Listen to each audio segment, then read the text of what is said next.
स्वराज्याचे एक महत्त्वाचे असणारे शिलेदार छत्रपती शिवरायांचं स्वराज्य या मातीमध्ये निर्माण होत असताना ज्यांनी आपलं अनमोल अशा पद्धतीचं योगदान या मातीमध्ये दिलं आणि ज्यांच्या कार्यकर्तृत्वामुळे स्वराज्याचा इतिहास फुलला गेला, नव्हे तर या मातीमध्ये शिवरायांच्या खांद्याला खांदा लावून ज्यांनी स्वराज्य उभा करण्यामध्ये आपल्या 44 वर्षाची कारकीर्द घालवली, असे स्वराज्याचे एक महत्त्वाचे अनमोल हिरा सरदार नेताजी ज्यांना म्हटलं जातं, नेताजींच्या साथीनं ज्यांनी स्वराज्याच्या अनेक घोडदौडी केल्या, पालकरांच्या सोबतीमध्ये ज्यांनी युद्धाचे धडे या मातीमध्ये गिरवले, असे नरवीर तानाजी मालुसरे यांची आज पुण्यतिथी आहे। सर्वप्रथम त्यांच्या पुण्यतिथी निमित्त आपण त्यांना प्रणाम करूया। त्यांच्या या महान अशा कार्याप्रती आणि त्यांच्या उज्ज्वल अशा दैदिप्यमान कार्याप्रती आपल्या मनामध्ये सदैव आदराची भावना जागृत ठेवूया। तर नरवीर तानाजी मालुसरे, खरं तर रात्रीची वेळ होती, जवळपास 1:30 वाजलेले होते। पुण्याच्या लाल महालामध्ये राजमाता जिजाऊ आणि बाल शिवराय त्या ठिकाणी झोपीत होते आणि रात्रीचा गर्द अंधार सगळीकडे होता, कुठेही उजेड नव्हता आणि 2-4 माणसं मात्र दरवाज्यावरती पहारा घालत त्या ठिकाणी त्या वाड्याची राखण करणारे होते। आणि तेवढ्यामध्ये त्यांना कसला तरी आवाज आला आणि त्यांनी कानोसा घेतला। एक धिप्पाड ध्येयाचा मुलगा, एक धिप्पाड ध्येयाचं पोरग, नुकतंच ते तारुण्यात येत होतं, 15-16 वर्षाचं त्याचं वय, आणि ते दाराकडे येताना त्यांना दिसलं आणि त्या ठिकाणी ते चौकीदार होते, ते जागृत झाले आणि पाहत राहिले कोण येतंय कोण येतंय। आणि थोड्या वेळामध्ये तो मुलगा धापा टाकत टाकत त्या ठिकाणी दरवाजाकडे आला आणि त्याच्या खांद्यावरती काहीतरी जाडजूड होतं आणि त्या सुरक्षा रक्षकाने पाहिलं की भला मोठा एक लांडगा त्या ठिकाणी त्यानं मारून आणलेला होता आणि खांद्यावरती तो घेऊन आलेला होता। धाड दिशेत त्यानं तो लांडगा खाली टाकला आणि म्हणाला, मला राजमातांना भेटायचंय, मला जिजाऊंना भेटायचंय, मला मासाहेबांना भेटायचंय, असं तो म्हणू लागला। सुरक्षा रक्षक म्हणाले, अरे किती वाजले, तुला काय भानपिन आहे का नाही? त्या काळात घड्याळही नव्हतं, किती वाजले ह्याचं कळण्याचं कारणही नव्हतं। मात्र रात्र उलटून चाललेली होती, रात्रीचे 2 वाजत आलेले होते आणि हा मात्र म्हणत होता, नाही नाही मला आत्ताच भेटायचंय, मी खूप लांबून आलोय, मी हा लांडगा मारून आणलाय, मला जिजामातांना भेटलंच पाहिजे, मला मासाहेबांना भेटायचंय। सुरक्षा रक्षकांना कळेना काय करावं, याला काय सांगावं नेमकं। तो काही ऐकायलाच तयार नव्हता, कितीही सांगितलं तरी तो आहे तसंच त्याचं म्हणणं पुढे रेटत होता, नाही नाही मला भेटायचंय। ते म्हणाले, सकाळपर्यंत थांब, सकाळी भेटूया ना, नाही नाही मला आत्ताच भेटायचंय। आणि हा त्यांचा संवाद चाललेला होता, त्यांचा गडबड गोंधळ चाललेला होता आणि त्याच्या आवाजानं त्यांच्या मध्ये झोपलेल्या राजमाता त्या ठिकाणी जागा झाल्या। त्यांनी दरवाजा उघडला, काय बाहेर चाललंय ते पाहू लागल्या।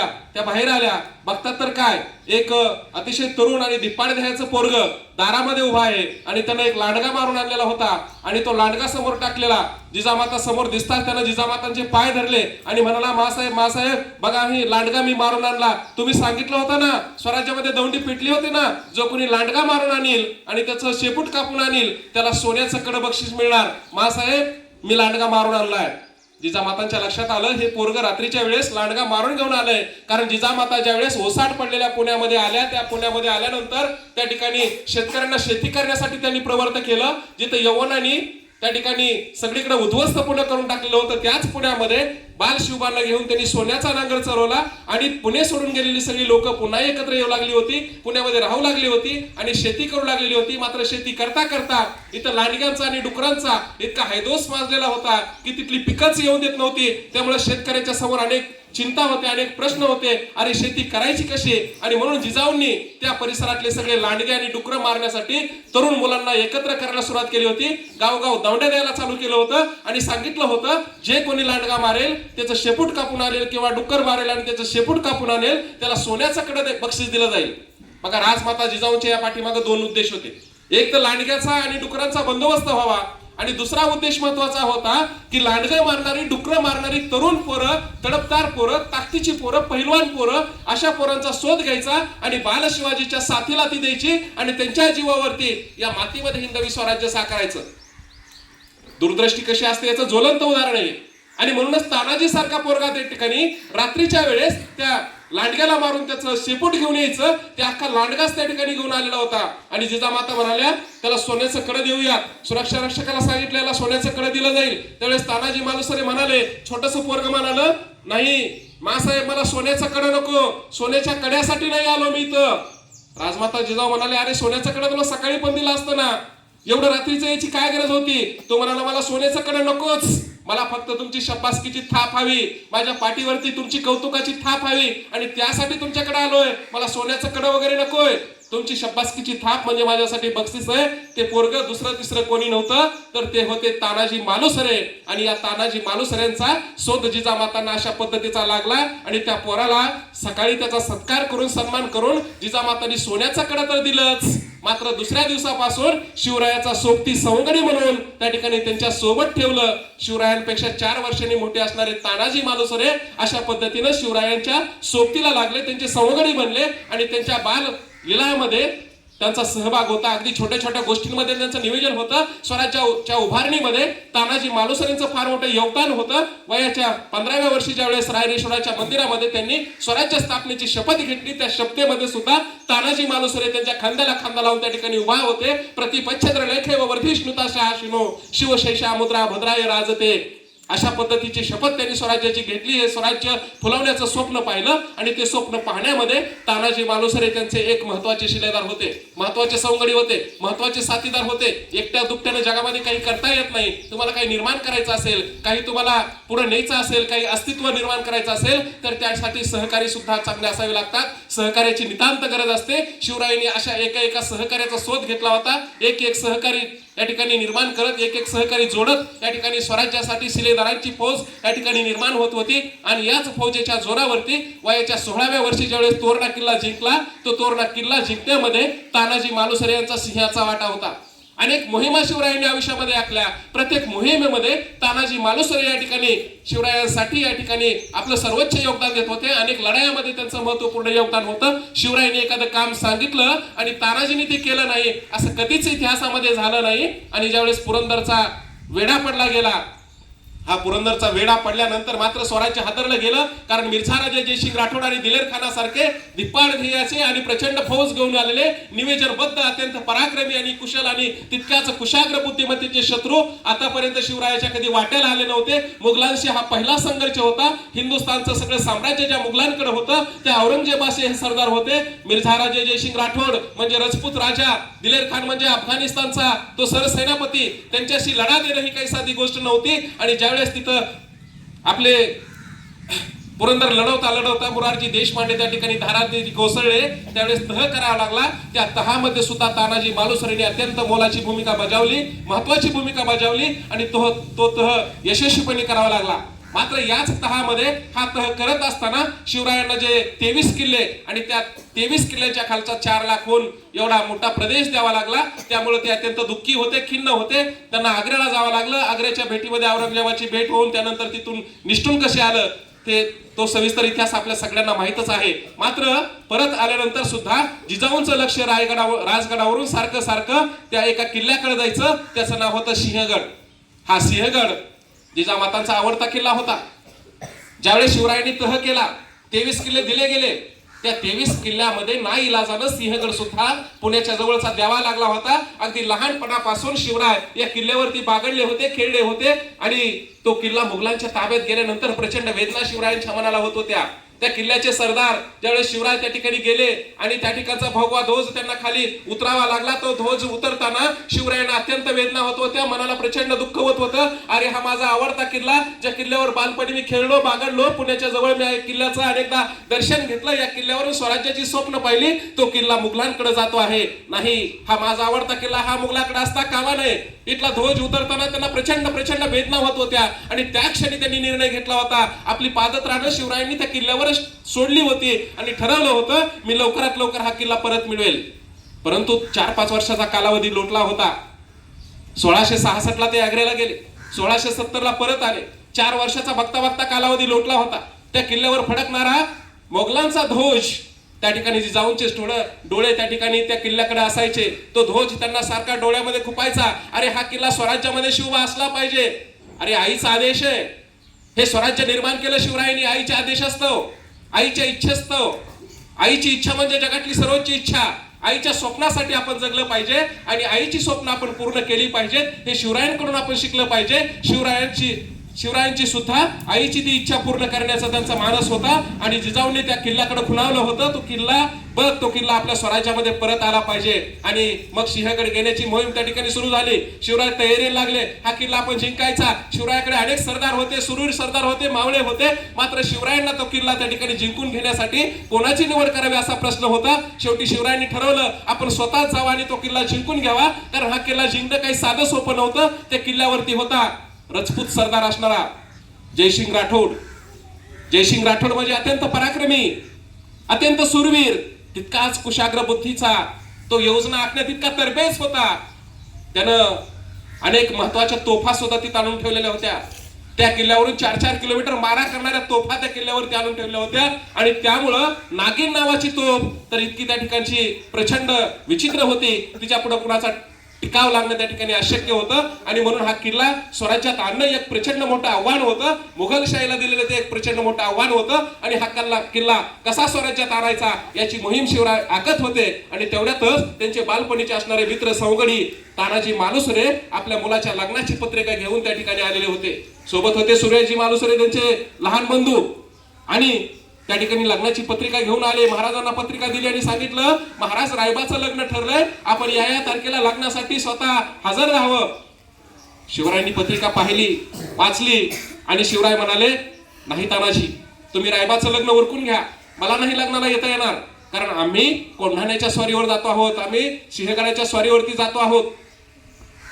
त्यावेळेस तानाजी मालुसरे म्हणाले महाराज, हा तानाजी जिवंत असताना तुम्ही स्वतः किल्ल्याच्या स्वारीवरती जात आहात. नाही, आधी लग्न कोंढाण्याचं आणि मग रायबाचं.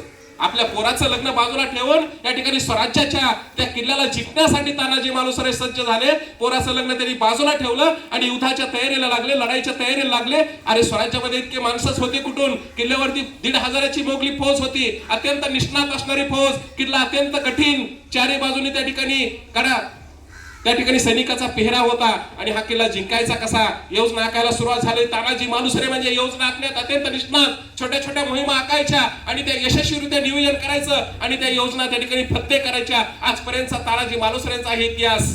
त्यांनी इतिहासाची पुनरावृत्ती करायचं ठरवलं. मात्र या किल्ल्यामध्ये जायचंच कुठून हाच अत्यंत मोठा प्रश्न होता. कारण चारी बाजूनं त्या ठिकाणी जयसिंग राठोडचं सैन्य त्या ठिकाणी असल्यामुळं त्या किल्ल्यामध्ये जाणं, उदयभान राठोडचं सैन्य त्या ठिकाणी होतं, त्यामुळे किल्ल्यामध्ये जाणं अत्यंत कठीण काम होतं. मग या किल्ल्यामध्ये जायचं कुठून, कसं जायचं, योजना आखायला सुरुवात झाली होती. योजना आखल्या गेल्या आणि तानाजी मालुसरे, सूर्याजी मालुसरे आणि सेलार मामा आणि फक्त 342 मावळे त्या ठिकाणी तानाजी मालुसरेने आपल्या सोबतीला घेतले.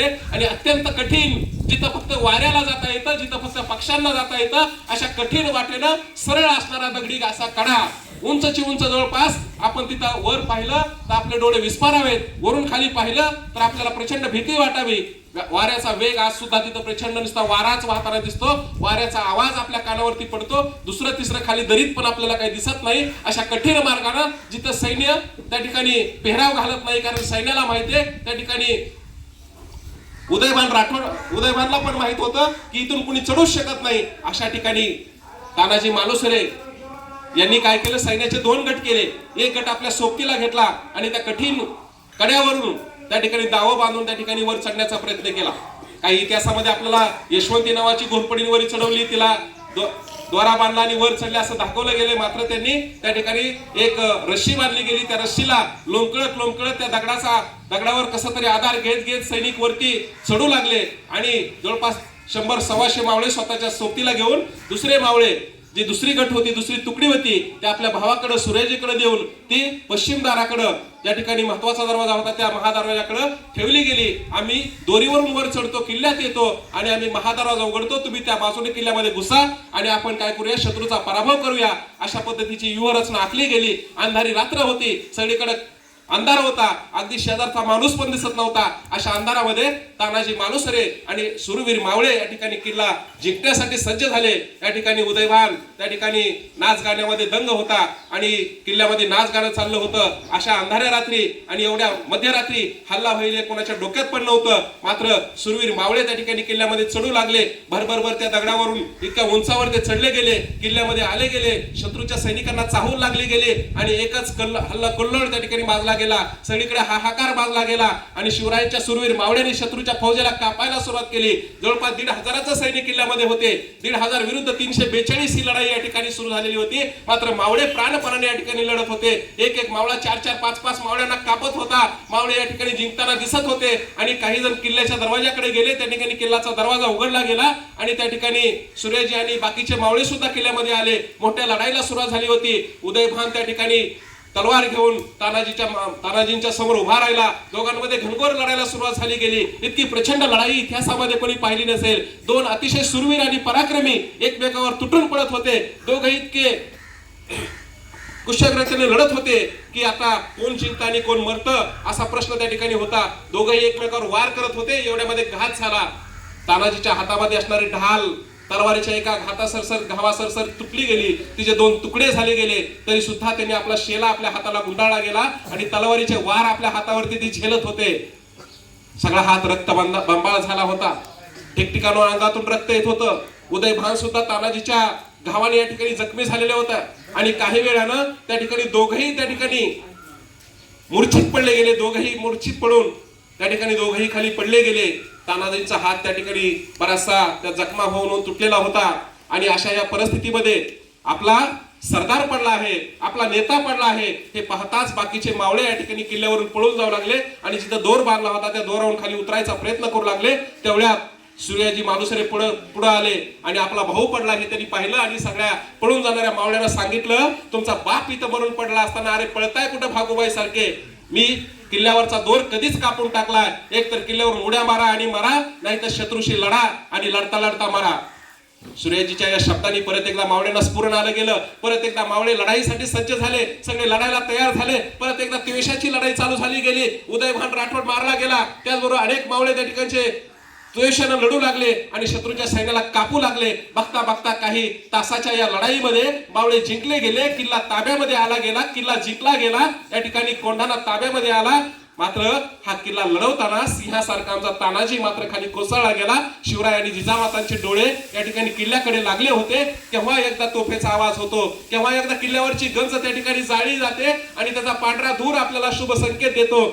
याच्याकडे त्यांचे डोळे लागलेले होते. काही वेळानं त्या ठिकाणी गवताची गंज पेटवली गेली. पांढरा धूर त्या ठिकाणी कोंढाणा किल्ल्याच्या आसमानामध्ये दरवळला गेला आणि तो राजगडावरून पाहताना जिजाऊ आणि शिवबा यांना अतिशय आनंद वाटला. किल्ला ताब्यामध्ये आला होता. त्यांना प्रसन्न आणि आनंद वाटला. रात्रीच्या वेळी ते खूप आनंदित झाले. किल्ला ताब्यामध्ये आला होता. मात्र सकाळी सकाळी त्यांना वार्ता मिळाली की किल्ला तर ताब्यात आला, गड आला, पण हा गड लढवताना सिंहासारखा आपला बालपणापासून आपल्याला साथ देणारा तानाजी मात्र गेला. शिवरायांनी या किल्ल्याचं नाव बदलून सिंहगड असं ठेवलं गेलं आणि त्याच किल्ल्यावरती नरवीर तानाजी मालुसरे यांची अर्ध पुतळा असणारी समाधी सुद्धा आहे. समाधी त्या ठिकाणी आहे आणि त्यांचा अर्धा पुतळा पण त्या ठिकाणी आहे. हा किल्ला तानाजीच्या पराक्रमाची अजूनही साक्ष देत तसाच उभा आहे.